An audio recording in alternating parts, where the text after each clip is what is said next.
أعوذ بالله من الشيطان الرجيم بسم الله الرحمن الرحيم القارعة ما القارعة وما أدراك ما القارعة يوم يكون الناس كالفراش المبثوث وتكون الجبال كالعهن المنفوش فأما من ثقلت موازينه فهو في عيشة راضية وأما من خفت موازينه فأمه هاوية وما أدراك ما هي نار حامية.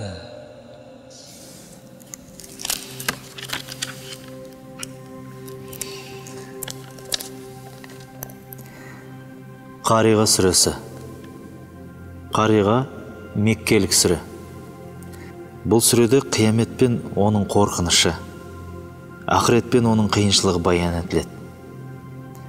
Және сол күні адамдардың қабірден шығуы, бойларын билеген үрей мен қорқыныштан көбелекше шашырай жайылатындығы, таулар болса шағылып, ауада түтілген жүндей ұшатындығы айтылады.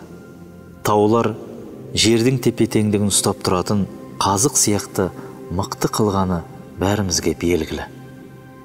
Сүреде адам мен тауды салыстыруда. Қиямет күні жерді ұстап тұрған таудың өзі жұмсақ жүндей боп ұшқанда, ет пен сүйектен жаралған әлсіз адамның не күй кешетінін елестету қиын емес. Қариға сүресінің 1 және 2 аяттарында Алла Тағала былай деп сұрақ қояды. Қариға үлкен апат. Үлкен апат ол не нәрсе дейді? Қиямет не екен білесің бе? Ол күні адам баласының ойына келмейтін қорқынышты алапат оқиғалар болады. Оны бейнелеу немесе суреттеу мүмкін емес. 3 аятта үлкен апаттың не екенін білесің бе? Деп айтылады. Қариға түнделетіп есік қағушы деп аталған қиямет күні адамның жүрегіне ғана емес, жер бетіндегі алып тау секілді жаратылысқа да үрей салады. Аспандар жарылып, жер сілкініп, таулар шағылып, жұлдыздар құлайды. Алла Тағала 4 аятта ол күні адам баласы шашырап ұшқан көбелектей болады деп айтады. Алла Тағала қабірден шыққан адамзатты көбелекке теңеуінің себебі, бұл жәндіктер үріккен кезде бір жаққа емес, әрқайсысы өз бетінше бас ауған жаққа бытырай ұшады. Алла Тағала 5 аятта былай деп айтады. Таулар түтілген жүндей болады. Бұл қиямет күндегі жағдайдың екінші көрінісі. Ойлаңыздаршы, таулар түтілген жүндей ауада ұшып жүреді. Ас-Сауиде адамзат пен таулардың жағдайын бірге айтуда. Оның сыры қиямет алпауыт тауларға осыншама әсер етуде.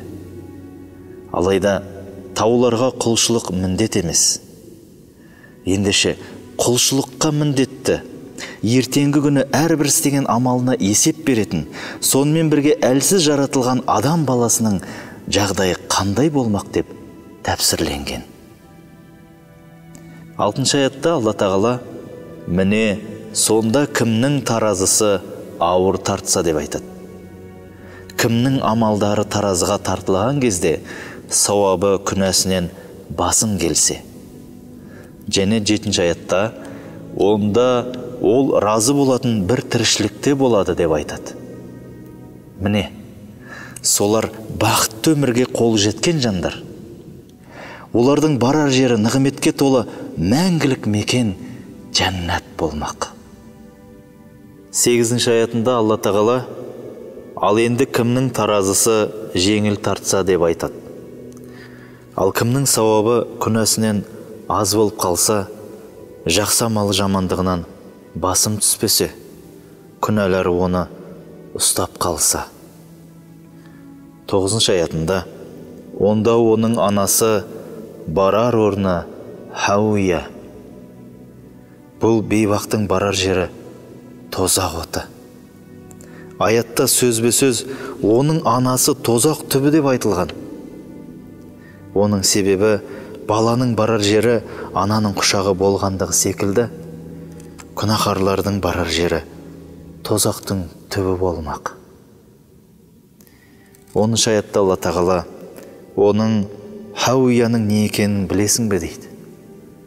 Хауия тозақ атауларының бірі. Ол өте терең, және оның түбіне кәпірлер мен күнәһарлар ұзақ құлдырайды. Риуаятта тозақилар оттың түбіне дейін 70 жыл құлап барады делінген. Қараңыздаршы, риуаятта тозақилар оттың түбіне дейін 70 жыл құлап барады дейді. Ал 11-ші аятында Алла тағала ол жалындаған от деп айтылады. Ол өте ыстық от. Ыстықтығы әдеткі қалыптан да күшті.